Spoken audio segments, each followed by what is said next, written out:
Hi, and welcome back to Hill and Ponton's VA Disability Blog. I'm Natalia Jofre, the company's COO. And I'm attorney Ann Linscott. And today we're going to be talking about how to win your VA claim. Yes. That's such a wide spread topic, but we'll probably do this in a couple of parts. Yes. Yeah. There's a lot of information, a lot of cover. tips, a lot of mistakes that the VA makes.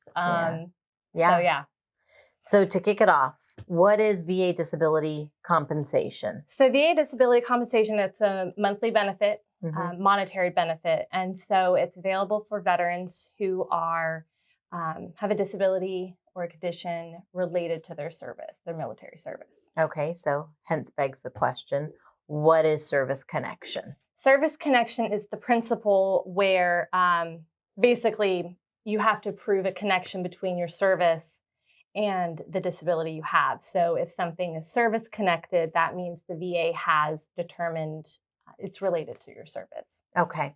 And because we've talked about this before, I think that sometimes inherently people think service connected means, I was in battle and I got shot. And as a result of that, I have, shrapnel in my shoulder. That's to me, easy service connection. This clearly happened while you were in service.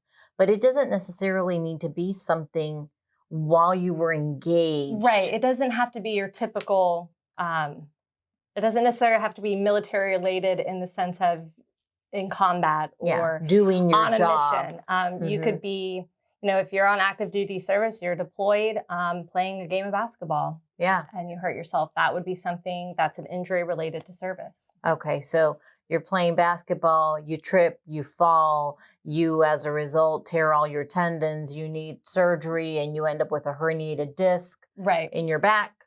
All of that service related. Correct. So it doesn't necessarily. Okay.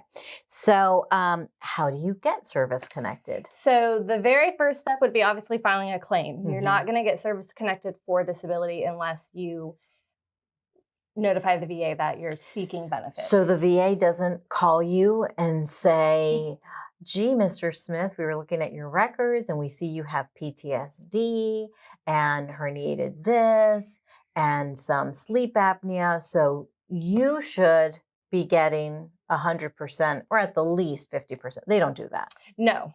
Yeah.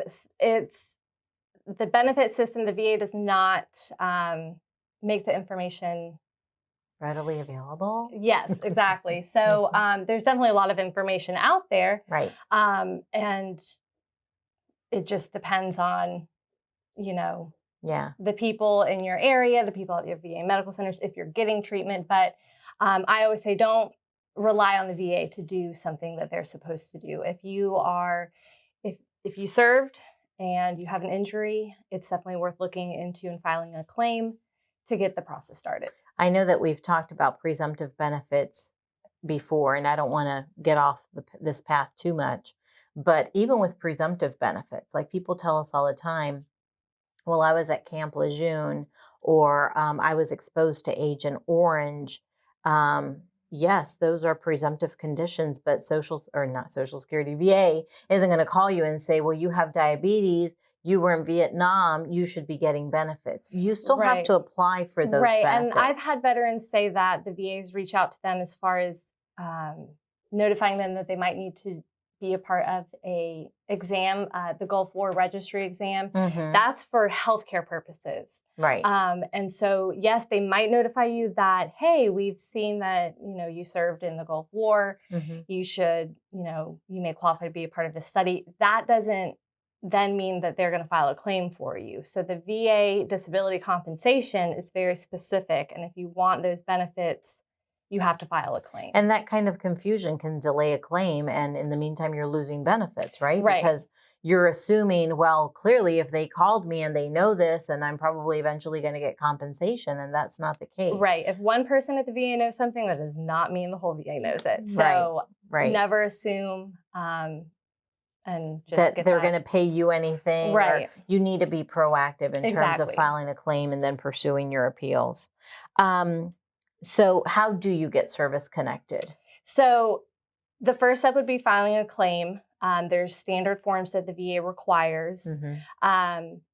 And that just makes it easier as far as you're not having to rely on the VA to say, hey, we got what I think is a claim. Please fill out this form. If it's a claim you've never filed before, ever, it's the VA Form 526 EZ. You don't have to submit anything else with it, just the form, fill out all the information to your best of your ability. At the very least, putting what you think your diagnosis is, even if you're not sure what your heart diagnosis is, listing heart condition. Just getting the ball rolling on that so that the VA, that then triggers the VA to start developing how that could be related to service. It gets the ball rolling. Yeah. Basically. What's your heart condition? Where were you ever treated for it? What do you have? So on and so forth.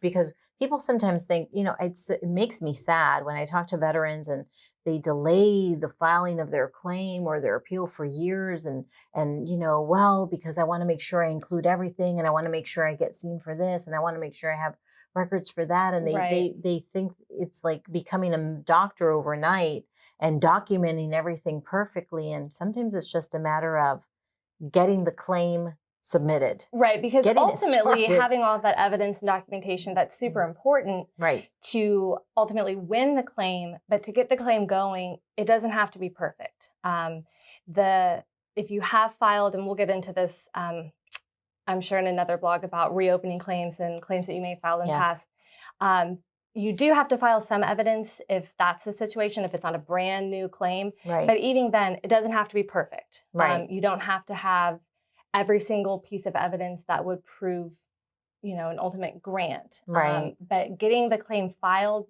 like I said, triggers the VA to have to go out and start developing evidence, and it protects your effective date. So you're not giving up years of back pay while you're getting everything ready. And is that normally what triggers them, like to schedule a CMP exam? Exactly. So the filing of a new claim, or, if you have a pending claim going and you're trying to get an increased rating, something like that, that will trigger the VA to order a CMP exam. Okay. I have heard that the VA is supposed to give veterans the benefit of the doubt. So can you explain to people what that means, what that concept is? Yes. So the VA is supposed to give a veteran the benefit of the doubt when proving anything with their case. And that the easiest way to think of the benefit of the doubt rule is 50-50. At least as likely as not, that's something you'll hear a lot. If there may be negative evidence in a veteran's claims file that the VA is trying to use against or use as a basis for denying a claim. But if there's positive evidence too, and the scales are equal, then the benefit of the doubt rule means that it should go in favor of the veteran. And that's something the VA definitely messes up a lot. Yeah, and I think that warrants repeating, at least as likely as not. So, because you're going to hear that a lot in veterans' disability claims. So if there is any doubt whether a benefit should be granted, as long as there is that, favorable evidence in there or something that supports a favorable finding, then the benefit of the doubt should be given to the veteran, not with the unfavorable evidence. Okay. So starting to file a claim, we don't file initial applications for veterans. Correct. We help then with the appeals process, and that could mean, if you were awarded for a low rating, or if you were just denied benefits, but everyone needs to start somewhere. Right. So which form should they use and where can they find that? So all of the forms that would be needed for any type of claim or appeal or just anything related to VA benefits, you can find on the VA's website or just a quick Google search. And they should make sure that it's like .gov, right? Correct. Because there's a lot of scammy websites out there. And if you're going to download, and especially with downloading things, if you're going to download a form online, the VA's website, it would be .gov. Yeah. Otherwise, if you aren't computer savvy or just computers are frustrating, which I totally understand, a VSO, a Veteran Service Organization, they can help. They should have the paperwork, help you file a claim, and get that submitted to the VA. Okay. So, and can they submit their application? Like, can they complete it in its entirety and submit it online? Yes. Okay. All right. Does the VA check all of their records? So no, not all of the records. The VA, there's something called the duty to assist that the VA, it requires the VA to help a veteran go out and get records, get the evidence that might be needed to support their claim. Okay. The VA is not going to read every single record in a claims file. They're not going to read all of your service records. They're not going to read every single treatment record.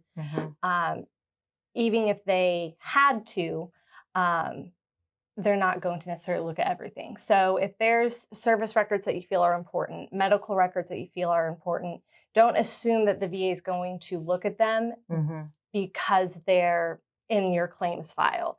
I would definitely suggest, even if it's just submitting a statement, kind of pointing things out, making even the most obvious of cases, you could always make it a little bit more obvious, and it doesn't hurt anything. Because while the VA should look at all of your records, that doesn't mean they're going to. Spell it out. Exactly. Make your claim stand out. Make it easy, if you will. And that's part of what we do, right? We spell it out. We lay out all of the evidence for them. We write the memorandums about what this means and make the connection and all of that. But they get thousands upon thousands of claims. So, tons of claims, tons of papers. So the easier we can make it for them, the better. Yep. Okay, great. We're going to keep talking about this some more. In the meantime, if you have any questions, please feel free to visit our website or call our office. Thanks.